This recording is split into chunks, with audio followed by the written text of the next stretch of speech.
بسم الله الرحمن الرحيم. بسم الله الرحمن الرحيم. الحمد لله الصلاة والسلام على رسول الله. اما بعد، السلام علیکم و رحمت الله. بینندگان عزیز و گرامی قدر، صحبت امروزه ما درباره یکی از حدیث‌های پیامبر گرامی اسلام است. از پیامبر خدا پرسان شدند صحابگان گرامی: سئل رسول الله صلی الله علیه و سلم عن اکثر ما يدخل الناس الجنة فقال تقوى الله و حسن الخلق. از پیامبر خدا صلی الله علیه و سلم پرسان شدند که یا رسول الله، کدام عمل هاست که به سبب انجامش ما داخل جنت میگردیم؟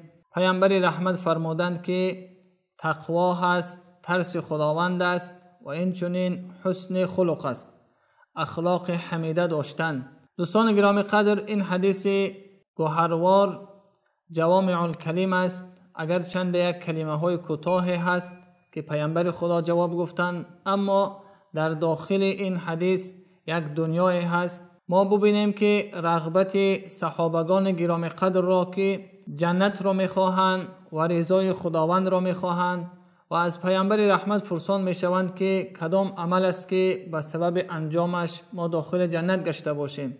و متاسفانه امروز در حیات من و شما کم دیده می شود نفرانی که از راه های جنت از اهل علم، از علما پرسان شده باشند و ببینیم که پیامبر خدا یک جواب کوتاه دادن، اما یک جواب است که در داخل یک دنیای رو دارد. فرمودند که تقواست اولین عملی که انسان را می تواند داخل جنت بگرداند. ترس از خداوند است و تقوا کردن است. و از حضرت علی کرم الله وجهه پرسان شدند که تقوا چیست؟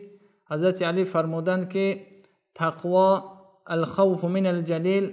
تقوا این است که انسان از خداوند ترسیده باشد، از خشم خداوند ترسیده باشد، و العمل بالتنزیل، و عمل کرده باشد به قرآن کریم، آن امرهایی که در قرآن آمد آنها را انجام بدهد و آن نهیهایی که در قرآن آمدند از آنها خود را باز بدارد.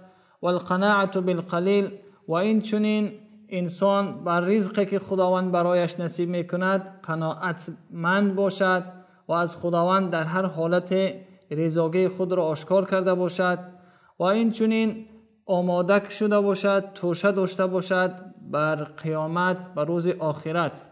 دوستان گرامی قدر، ببینید که پیامبر رحمت برای من و شما بشارت میدهد که اگر نفری به خاطر خدا و از ترس خدا تقوا میکند، از خشم خداوند میترسد، امرهای خدا را به جا می آورد، همین سبب میشود که داخل جنت گشته باشد.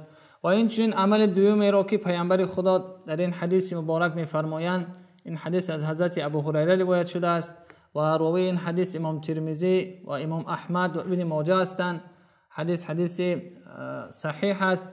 دوم عملی رو که ما را داخل جنت میکند، پیامبر فرمودن حسن خلق است، با اخلاق بودن، اخلاق حمیده داشتن. دوستان گرامی قدر، برای هر یک مسلمان زیبنده است که اخلاق حمیده داشته باشد، زیرا هر مسلمان، خاصتا نفرانی که در مهاجرت قرار دارند، نماینده دین خود هستند. هر یک مسلمان نماینده دین خداوند هست. پس ما این دین را باید با طرز درست، با اخلاق حمیده بر جهانیان نشان داده باشیم.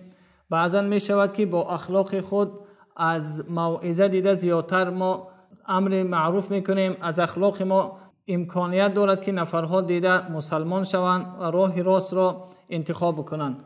و دوام حدیث را ببینیم که پیامبر خدا از دو چیز دیگر ما را منع میسازد، و دو چیزی که ما را داخل جنت میگرداند برای ما رسانید. و این چنین پیامبر خدا از دو چیز دیگر ما را منع میسازد که این دو چیز میتواند سبب داخل شدن بنده و جهنم باشد. پرسان شدن از پیامبر صلی الله علیه و سلم که اکثر ما يدخل الناس النار، از آن پرسان شدن که کدام عمل هاست که زیاد از مردم را داخل جهنم میگرداند. پیامبر رحمت فرمودند الفم والفرج، زبان انسان است، دهان انسان است و این چنین آلات زن و مردی است که در آن شهوت دیده می شود. هر نفری که اگر زبان خود را از دروغ، از بهتان، از بیهوده‌گویی باز داشت، همین سبب می شود که خداوند او را داخل جنت گردانیده باشد و از جهنم او را نجات بدهد.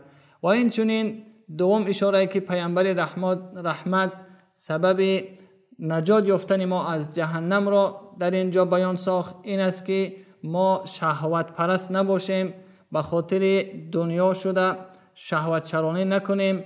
پس پیامبر رحمت برای ما این تعلیم را می دهد که ما در راه حلال استفاده کرده باشیم، آلتهای خود را، و بر راه زنا و بر راه حرام نرویم. و ببینید دوستان عزیز که این 4 عملی که پیامبر صلی الله علیه وسلم برای ما تعلیم دادن، همش خواست این است که ما داخل جنت گشته باشیم. الله مهربان برای ما تقوا و حسن خلق نصیب گرداند و از زبان بد و از شهوت چرانی خداوند ما را نجات بدهد. و السلام علیکم و رحمت الله.